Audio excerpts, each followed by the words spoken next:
Stephen didn't know when it first came to be, or if it had always been there. His earliest memories were of the slightest little yawn, just a foot below the largest fork in its branches. Sometimes he'd use it as a grip when pretending to be a giant climbing up a beanstalk.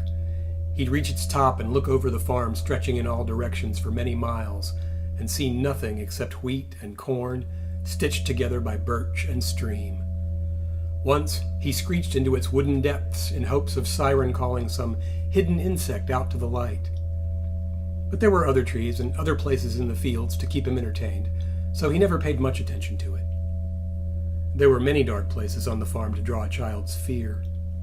They grew and dissolved with weather or sunlight or time. The hole in the apple tree sat in wait. It stained the trunk like a dirty thought, growing guilt slow and almost imperceptible. At the start of Stephen's first harvest, it appeared no larger than one of the tiny apples bumping to the soft earth from the branches above. 5 years later, after he traded beanstalks for cornstalks, Stephen noticed the hole doubled in size. His foot could fit cleanly into the space if he dared attempt scaling up toward the leafy canopy. He considered it between his chores and Libri.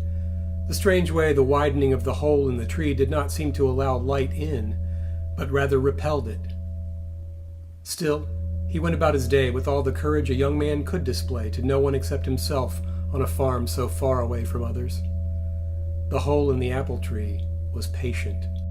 He remembered the moment it began to make him feel uneasy.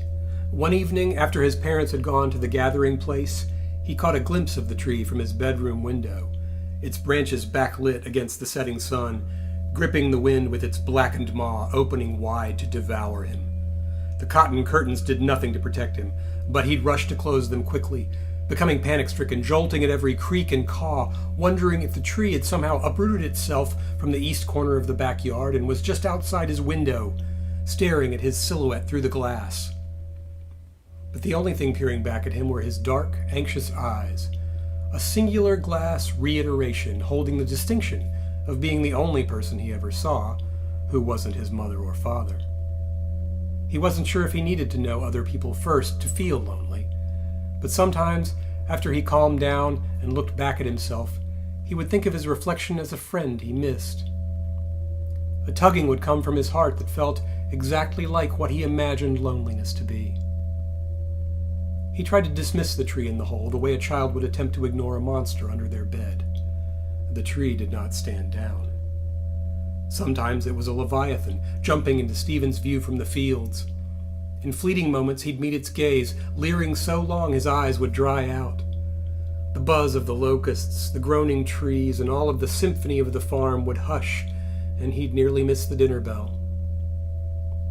By Stephen's 15th year, he started thinking about the possibility of being around other people who weren't his parents, and all the anticipation and fear of the tree transferred to a fear, and sometimes an ache, toward unfamiliar limbs and eyes and lips.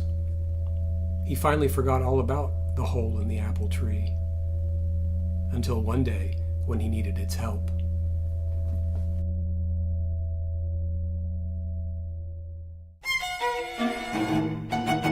When we went into lockdown, the list of cancellations and broken plans made me feel isolated and cut off from everyone I loved. The days quickly became a dark hole of despair. I imagined the hole was a real thing that existed somewhere, and it was sucking all of the light and hope with it. I've always created and mailed things to my friends, so to give myself something concrete to do every day, I sat down and began to write with the idea I could mail them a story.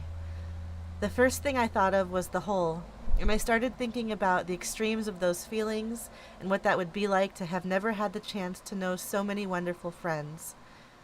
And then the first line came to me. There is a hole in the apple tree. I'd been obsessing over folk horror for a while, and I was thinking about those similar themes of isolation, so I created a world with a boy who was never allowed to see or connect with any other humans except his mother and father. I wrote a page a week, and I mailed it out to dozens of friends. Sometimes I'd include little found objects I'd created, such as recipe cards or photographs. Sometimes I would scent the pages to match whatever was going on in the scene. After I'd completed it and mailed everything out, Stephen's world sat there in the corner of my brain, much like the apple tree does in the story, waiting for me. When I work on the story, it can be difficult because so much of Stephen's sadness comes from me. I try to remind myself that I have not met Stephen's terrible fate, and now I'm back out in the world, seeing my friends and moving forward with life. This class gave me a push to revisit Stephen and elevate the story in hopes of getting it out to a wider audience. Thank you to everyone who offered feedback and showed enthusiasm about this work. Without this class, it might have sat on the shelf forever and never went beyond a thing I did during lockdown. The connections I've made these past 7 weeks have done so much to undo the dark hole in my heart that the past year has left me with. I'm still uncertain about this project's final form. I could imagine it as a handcrafted thing full of found objects, a story told via long-form podcast, a click-through website, a novella, or a combination of all of these things. Right now, what I'm striving for is revising it to be the best possible version of itself.